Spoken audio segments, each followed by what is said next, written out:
كان حرب احمد رجائي احد ابطال حرب السادس من اكتوبر المجيد، وسياده اللواء طيار محمد زكي عكاشه خريج الدفعه 13 للقوات الجويه ومن ابطال حرب اكتوبر،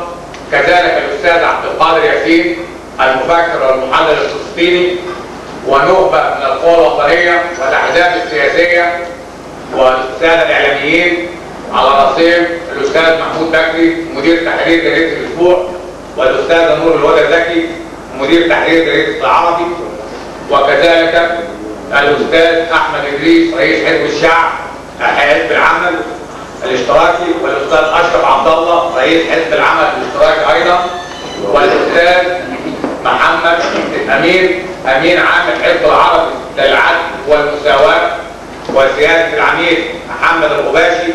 امين حزب الاصلاح الديمقراطي، وسياده المستشار صلاح الشرقاوي رئيس حزب الانقاذ الثوري. وانا بعتذر لو كنت نسيت حد او لم يخطر في الذكر اي احد. بيشرفنا في النخبه الاولى سياده اللواء احمد رجائي وسياده اللواء عكاشه والاستاذ عبد الله ياسين والاخوه المتحدثين، وبيشرفنا في الندوه الثانيه الدكتور مصطفى الفيا مستشار الاسبق رئيس الجمهوريه، والسفير محمد صبيح الامين العام المساعد لجامعه الدول العربيه للشؤون الفلسطينيه، واحتمال يحضر معانا عدد من القبائل العربيه بس هم لسه في الطريق. ان شاء الله بنبتدي بمشروع غزه الكبرى فالمتابع لسياده حكومه حماس وتوجهها منذ وقت طويل، يلاحظ انها اغفلت او اعفت اسرائيل من اي المسؤوليات تجاه غزه المحتله والمحاصره من قبل اسرائيل والمحكومه بالحديد والنار من قبل حماس،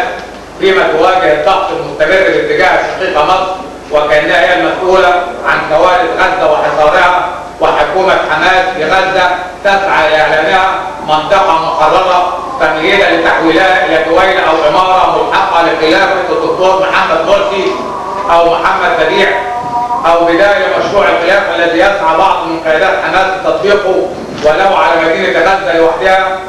فكم مره عرضت اسرائيل دوله غزه مقابل التخلي عن ضغط فلسطين منذ عام 1955 عرض مشروع او خطه جونستن لتوطين اللاجئين في سيناء وفشل هذا المشروع، وكذلك في عام 1997 عرض مناحم بيجن دوله غزه على انور السادات فرفضها، وفي عام 99 عرض رابين دوله غزه على ابو عمار فرفضها، ومن بعدها عرضها شيمون بيريز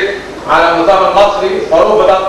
ولعل اسرائيل سعت وتسعى الى تنفيذ هذا المخطط بشكل جدي، والمؤشرات والدلائل على الاطراف الثلاثه مصر الاخوانيه وحكومه غزه الحماسويه واسرائيل اليمينيه صارت اقرب من اي وقت مضى للتطبيق الفعلي. انما يحدث داخل مجلس الوزراء الاليه التنفيذيه التي وافق عليها مؤخرا لتمليك الاراضي في سيناء وعيد الاذهان مشروع غزه الكبرى في شبه جزيره سيناء، وان منح الاجانب حق الانتفاع باراضي سيناء لمده 99 عاما يمنحهم حق الاستيطان وحق الانتفاع كان موجودا منذ عام 86 وكان قاصرا على المصريين فقط، وهم بذلك يعيدون للاذهان فلسطين مره اخرى. ومشروع غزه الكبرى الذي انطلقته الاداره الامريكيه في عهد الرئيس بوش الابن بنقل اللاجئين الفلسطينيين الى سيناء ورفضه، وما يحدث الان رفضه في ظل النظام السابق يوافق عليه حاليا او يمرر حاليا. وما يحدث اليوم باختصار شديد اننا نواجه على طريق ماضون لتنفيذ مشروع غزه الكبرى الذي طرحته الاداره الامريكيه من قبل ولاقامه دوله فلسطين في شبه جزيره سيناء. وهم قد طرحوا الكونفدراليه الدوليه الفلسطينيه، وكانوا في ذلك يمثلون ثلاث قطاعات: الضفه الشرقيه والضفه الغربيه وقطاع غزه، على ان تكون مثل ولايه بنسلفانيا ونيوجيرسي تتمتع بكافه الصلاحيات عدا السياسه الخارجيه او القوات المسلحه. وفي اطار تحسين اقتراح الدولتين الشعبين اقترحت الاداره الامريكيه على الدول العربيه اعطاء اسرائيل مقابلا لاستعدادها للتنازل عن ارض مقابل الاتفاق. ففي نظرة هذه الإدارة ليس في مستطاع الفلسطينيين وحدهم دفع الثمن لإسرائيل، وهذا صحيح، مقابل التنازلات الكبيرة التي ستقدمها في إطار اتفاق السلام والثمن المنتظر تقديمه من الدول العربية هو تحسين علاقاتها مع إسرائيل. وعلى الرغم من أهمية ذلك فمن الواضح صعوبة تعويض خسارة إسرائيل كل المناطق الضفة مقابل بوادر حسن النوايا. أسس الاقتراع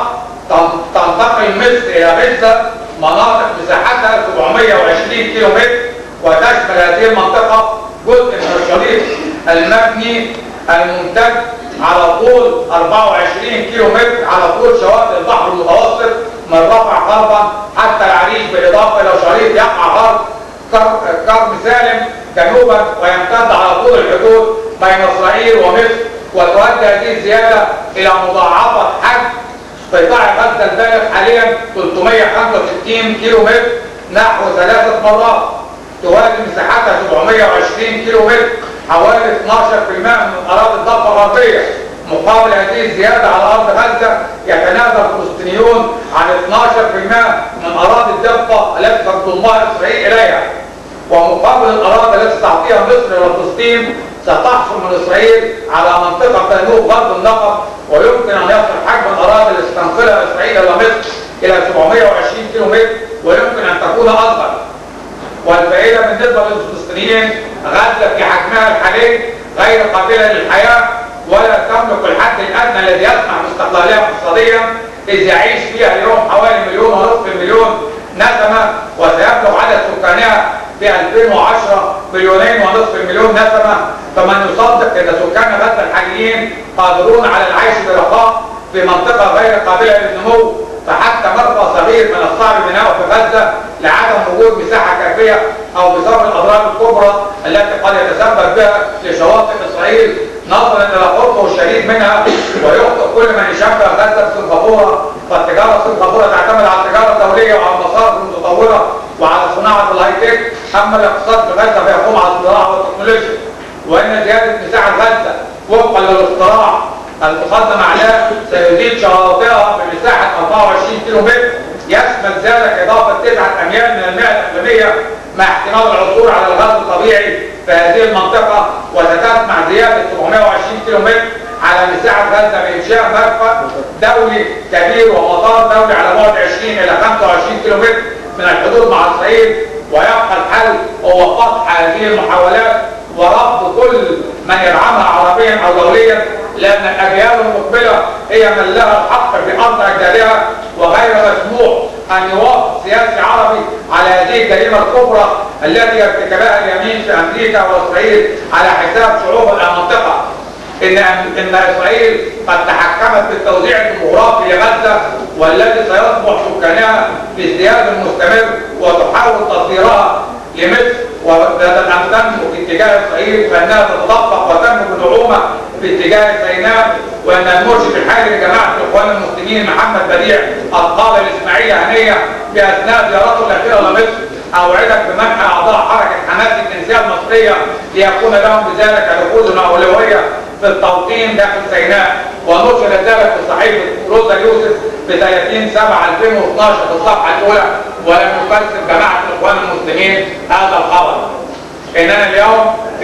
نناقش هذه المؤامرة الكبرى التي تتعرض لها سيناء العزيزة في ظل وجود ممثلين عن سيناء، وظل وجود مفكرين فلسطينيين، وفي ظل وجود أبطال من أبطال حرب أكتوبر شاركوا في تحرير هذه الأرض الثمينة الغالية علينا. وليتفضل سيادة العميد محمد غباشي باستكمال تقديم السادة اللواء.